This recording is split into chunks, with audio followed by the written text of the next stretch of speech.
People think home is peaceful, but not if you're living at home with your parents. Sometimes it's the most crowded place I know. I'd rather deal with being out and about in the city than be trapped in my own house when my mom goes on one of her cleaning frenzies. At least in Boston, I can walk away. Honestly, the whole thing is like jumping from the small map of Ocarina of Time into the open world of Breath of the Wild. That loading screen moment when I step out of South Station into the city with the larger architecture is why I keep going back. So before I start telling you about my weekend in Boston, because I went on both Saturday and Sunday of this past weekend, be sure to give this video a like. Comment how your long weekend was. Subscribe for cultural commentary and rants from a man caught between generations. And feel free to join me at Zillennial Nexus Point Discord. Link will be in the description below. Anyway, getting back to the main point. So, I started my weekend on Saturday by watching my official Saturday movie, Fixed, on Netflix. And if you like some raunchy humor, and you want an animated movie made for adults, I'd say it's worth a watch, but I can kind of understand why Sony sold it to Netflix rather than put it out in theaters where they might have had a repeat of the Sausage Party Red Band trailer playing in front of Finding Dory because whoever was working there thought, oh, this movie's animated. This one's for kids, probably. But yeah, I decided that on Saturday, I wanted to go see Jaws at the Mugar Omni Theater at the Museum of Science. They had the actual IMAX version of this movie compared to back in April. The Martian, what they showed there, was not the IMAX version, but it still looked really good.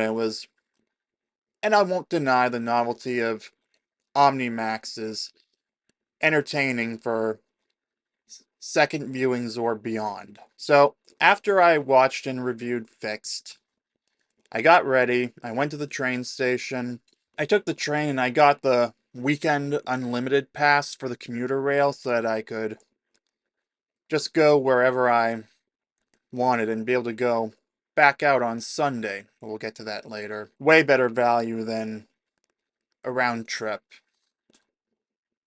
at least on a day where I go there and back. So, I took the train, I got in there, I went to get afternoon snack at the McDonald's at South Station and make my first purchase with the loyalty program. But then, while I was waiting for that apple pie, I had some guy asking me to buy him something going on about how he wasn't going to be using it for drugs or anything like that. I just kind of stuttered and mumbled something about not being able to. And then, after I declined, he called me a word that I'm going to refer to as Jeffy's bad word. If you've seen the SML movie titled Jeffy's Bad Word, you'll know what I'm talking about. But if you don't, go watch it on your own time. I am not going to say the actual word here because I am not going to risk YouTube suppressing my reach in the algorithm because I said a naughty word. But if you've seen Jeffy's Bad Word, you'll know what I'm talking about. But thankfully, he just moved on to trying to get someone else to buy him something. And eventually, I got my apple pie and I was able to just leave the station. And I basically wasn't able to actually enjoy my apple pie because I guess I was still anxious from that whole experience. But yeah, I decided to use the walk to the museum to calm down because it's like a 40-minute walk from South Station to the Museum of Science. I mean, it beats paying for an Uber. Anyway, while I was walking there, I took in the sights around me, and then when I got to the museum, I was still actually well ahead of schedule. I believe I was about half an hour ahead of when I told my friends to meet me there. So, I went to explore this park on the other side of the Charles River that I hadn't seen. But first, I had to wait for this bridge to lower, and I noticed the city backdrop of people. Particularly, I was starting to notice just how many pretty women are roaming the streets of Boston, including this one who was waiting for the bridge to lower, who was in a flowing dress that caught my attention. Because this is just what city life throws at me when I look around.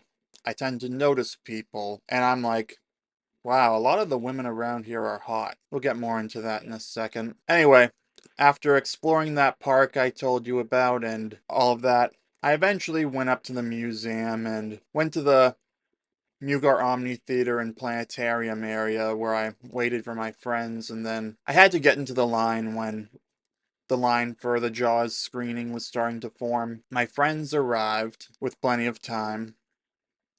We scanned our tickets, and while we waited to actually get into the theater, I ordered our dinner ahead of time on at Blaze Pizza using the app. Our order surpassed $30 for 3 pizza parties for one, plus a dessert I threw in for myself. And I had $5 off a $30 plus order. So I just told my friends to take $2.50 off of the total to Venmo me back for their food because I'm a nice guy. We went into the movie, we found decent seats, though I think we should have gone closer to the center. I think we should have gone right underneath the projector or closer to where my mom and I sat for The Martian at the Museum of Science. But either way, the movie started.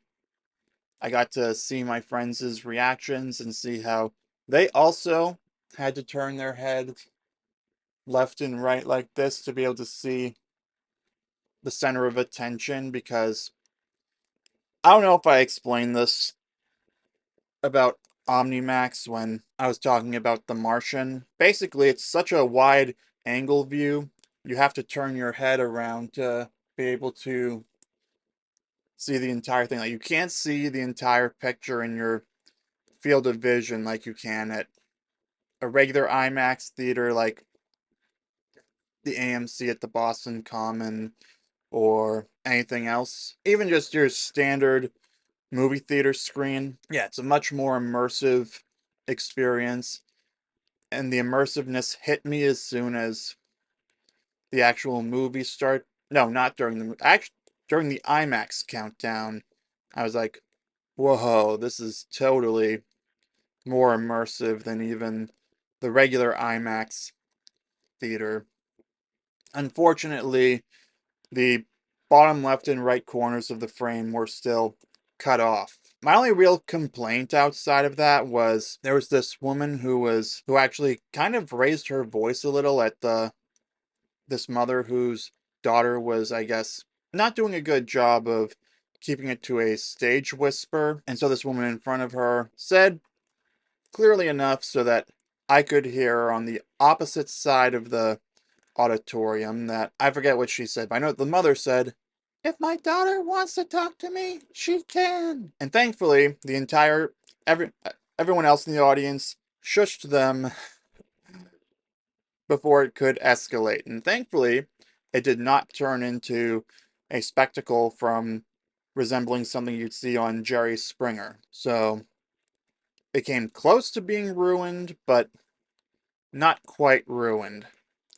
I mean, it was still a little annoying, but then again, any situation where a large number of people group together, you're going to have people who don't get along with each other, and you're going to have someone who, I guess, is going to be an issue. But again, I'm glad it just stayed at that. It also did get me thinking a little bit about why the child-free community prefers child-free spaces like that. This was the 5 o'clock show for context, so I'm pretty sure that they did 5 o'clock and 8 o'clock so that 5 o'clock parents could still bring their kids, and then 8 o'clock I think was more for the adults between the ages of 18 and whatever age you reach, where if you call someone at 9 p.m., they'd be more likely to be asked, "Did I wake you?" A nice little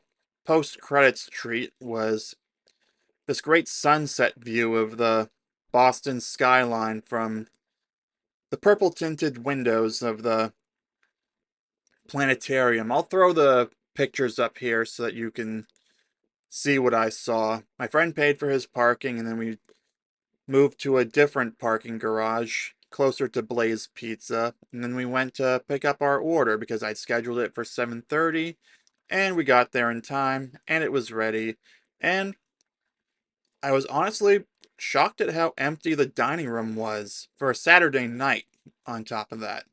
Now, maybe Blaze was more of a takeout or takeaway, as the Brits call it, as I learned from Slow Horses. I'm not complaining, by the way, because it meant that my friends and I were able to sit down and eat our pizza parties for one. And they Venmoed me the total of their pizza party for one, minus the $2.50 I told each of them to take off the price for the $5 discount that I used. And then eventually, one of my friends wanted to get a dessert, so I redeemed a free dessert on my loyalty program and let him use it, because again, I'm a nice guy. Plus, he had paid for his parking at the museum and was going to be paying for parking at the other place, so it was the least I could do. Anyway, after that, we all got in his car and then we went home.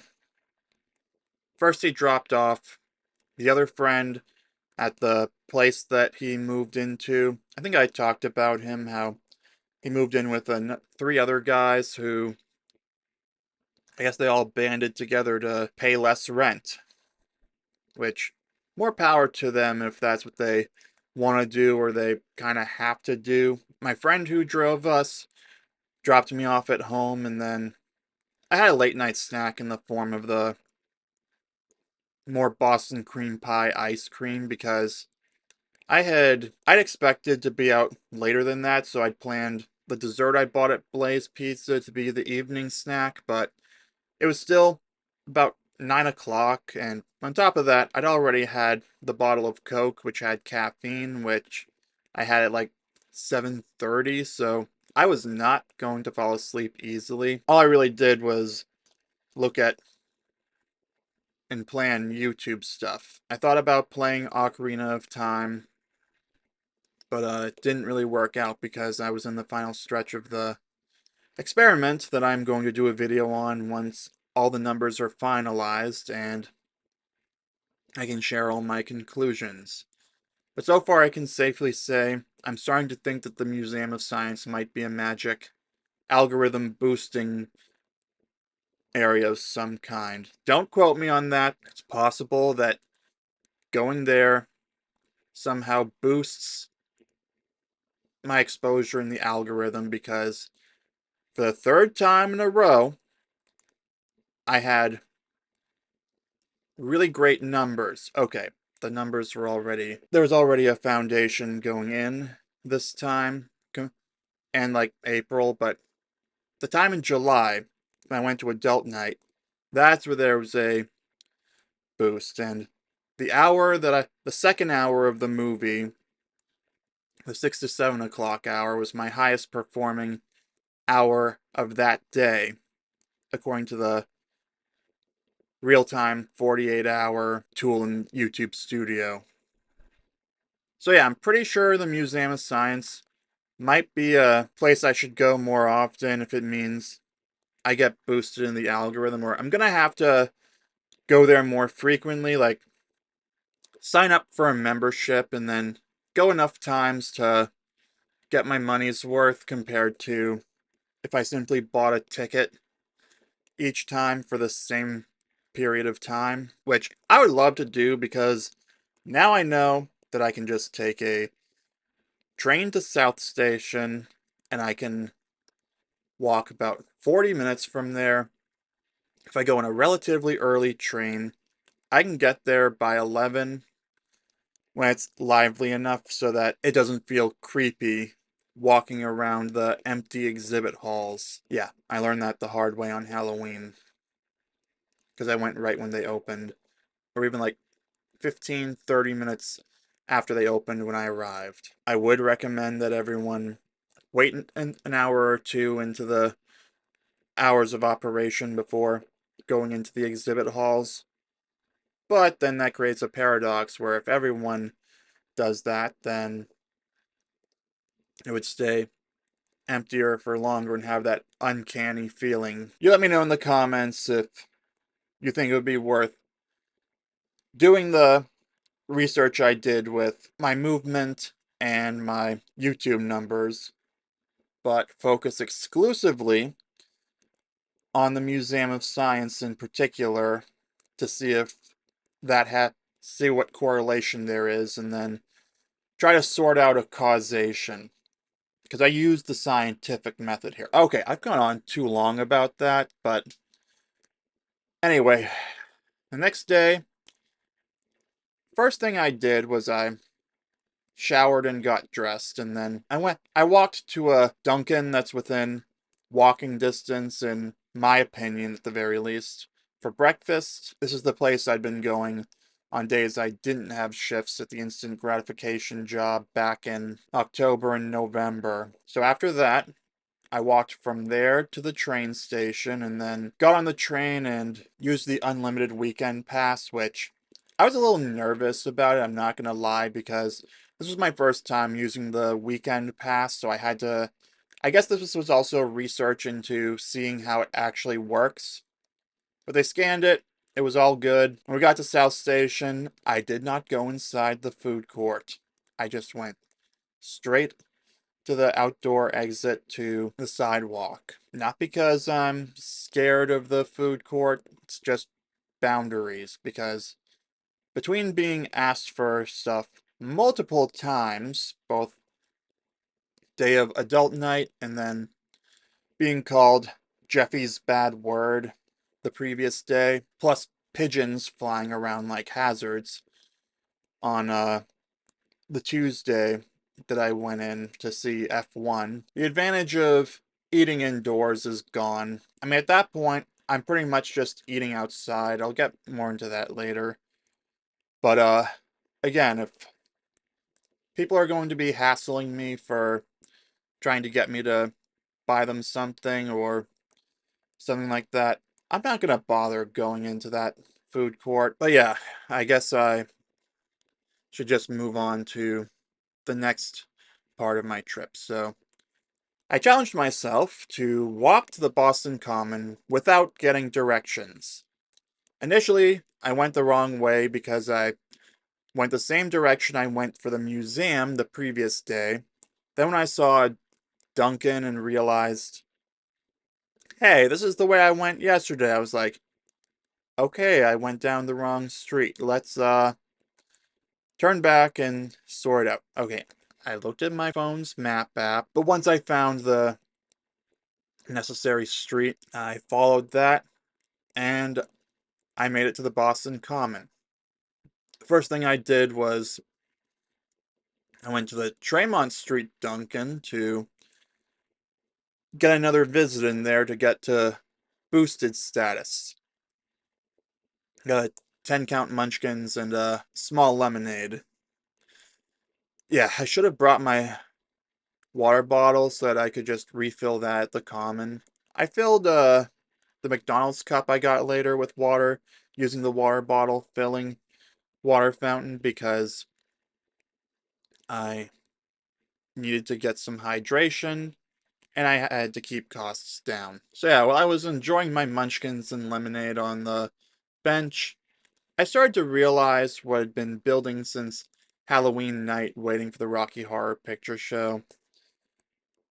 How I noticed all the attractive women going through the Boston Common, later the Public Garden, over the last 10 months now since my first real adventure into Boston, and then my more recent outings, and deciding to make it my weekend third place to get away from my mom's psychotic cleaning frenzy. Yeah, it all began on Halloween when I noticed a woman doing yoga in front of the public garden pond on Halloween. And then in April, I noticed a lot of spring runners from the passenger seat of my mom's car while we were going through the Boston and Cambridge area. Yeah, a lot of women dressed in the sports bra and leggings combo when they're out for runs.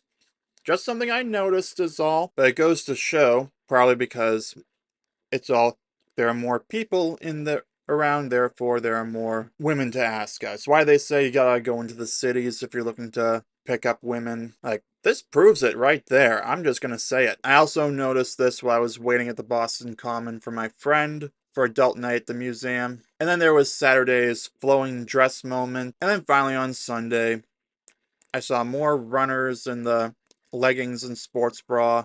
And then just casual city fashion everywhere. Just stuff I noticed, because Boston has this ambient vibe where the city throws these little sights at you, whether you ask for them or not.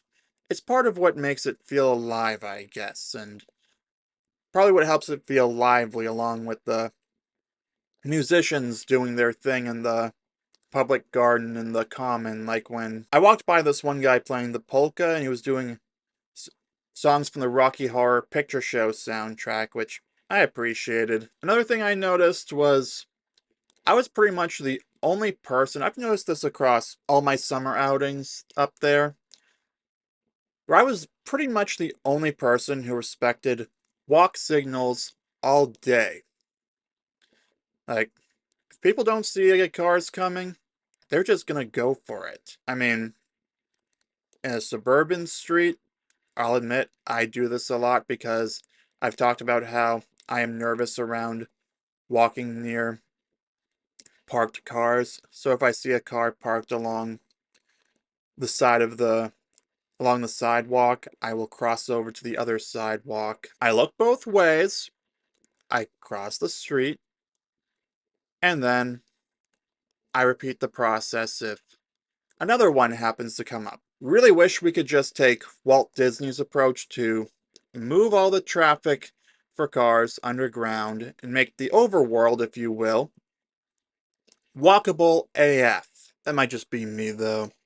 But this guy who worked for one of the colleges, because it was the move-in day for the surrounding colleges at the Boston Common, he got a good laugh when I quipped to him about how this proves why walk signals exist, after this car had to slam the brakes for some guys in front of me who were jaywalking, and I guess they either didn't look both ways or they just didn't care, because as far as they're concerned, they're all suggestions and not the law. You know, it felt good to make them laugh. So yeah, I did time to walks around the Boston Common, taking advantage of my Apple Fitness Plus subscription and doing the longer ones, because I would much rather do a bunch of them over the course of a day at the Boston Common instead of trying to cram one in first thing in the morning, or frantically searching for a shorter one for the sake of not taking up too much time. I'm actually making my daily workouts 15 minutes because I don't want to infuriate my back. And I would rather the majority of my exercise come from walking anyway, because that's how I lost 30 pounds in 2016 playing Pokemon Go. But yeah, it makes me not feel the need to re-download and start Pokemon Go again, even though I know from Halloween there are a ton of Pokestops and gyms that could just keep me going indefinitely. But I also realized I need to bring a towel so that I can sit down in the grass anywhere I want and enjoy my lunch, because I got my $8 quarter pounder meal and then I took it out to the common to eat it outside like Ray Kroc in the movie The Founder, except bees kept on showing up. I think it was because I was in a more sunny area. Plus, a towel would have given me more freedom to sit somewhere with shade. I enjoyed it all the same, and I discovered the fact that the Tremont Street McDonald's literally charges you a nickel for a bag. I mean, I don't think it's a particularly big deal because it's only a nickel, but still, they're charging you for bags now. Let that sink in. And you comment if a McDonald's you've gone to has charged you for a bag if you got something to go and you had to select whether you want to be charged an extra nickel for a bag or not get a bag.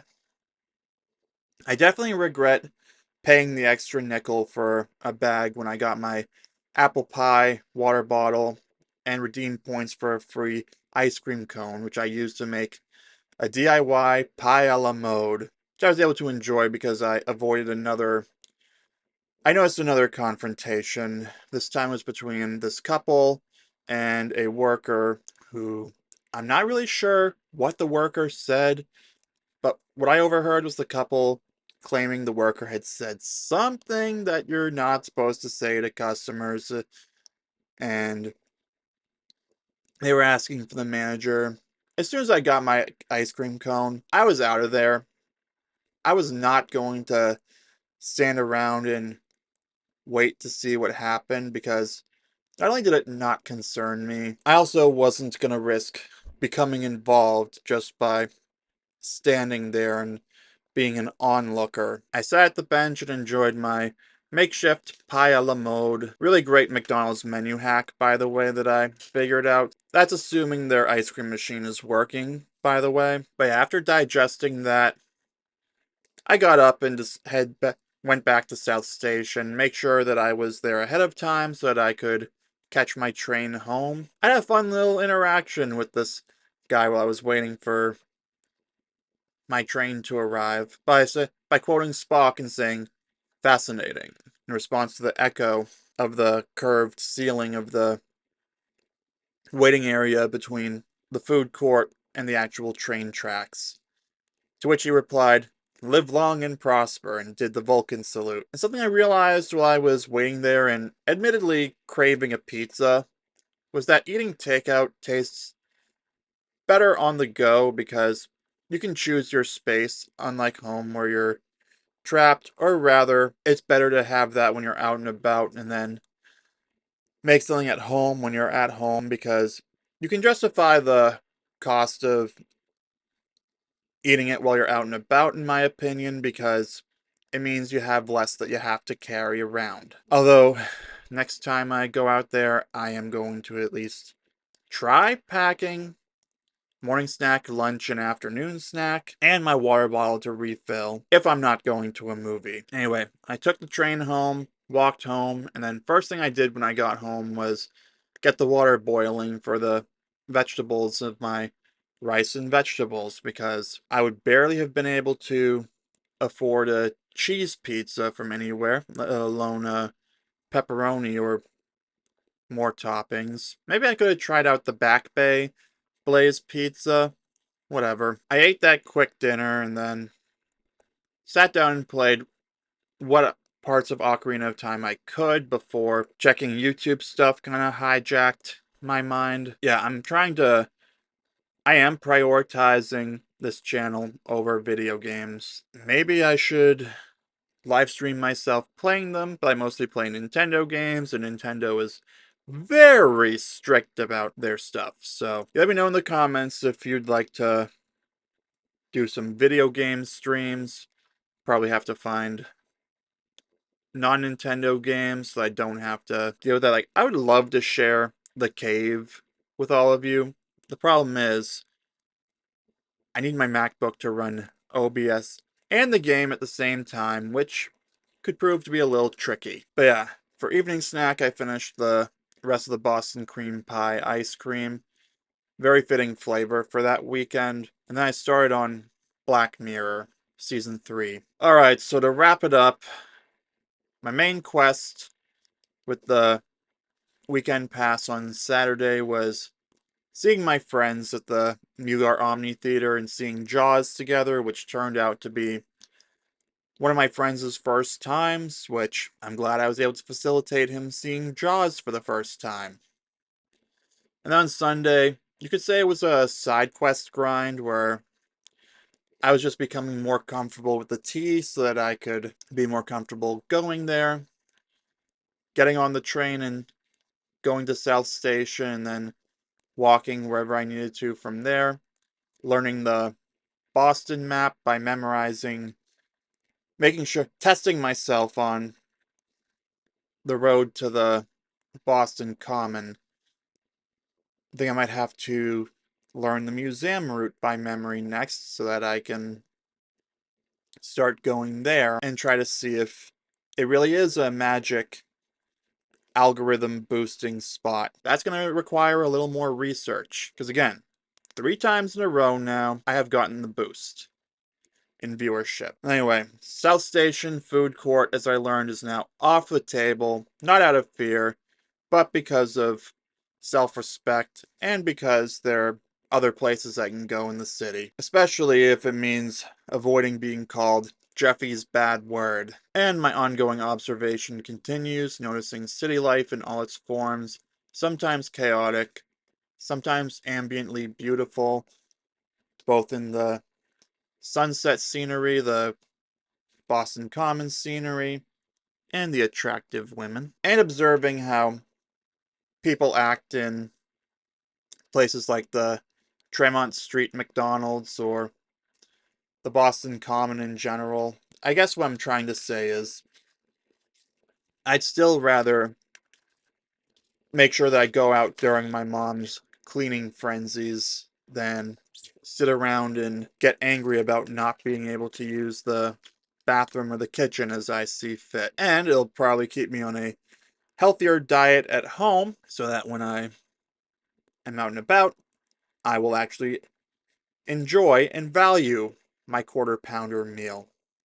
My pizza slices. I'm going to sign up for the Sal's Pizza rewards and then add that to my option if I don't want to go too far away from the Boston Common. So I guess you can say now the Boston Common is officially my weekend getaway spot. $10 for the unlimited pass just for Sunday alone.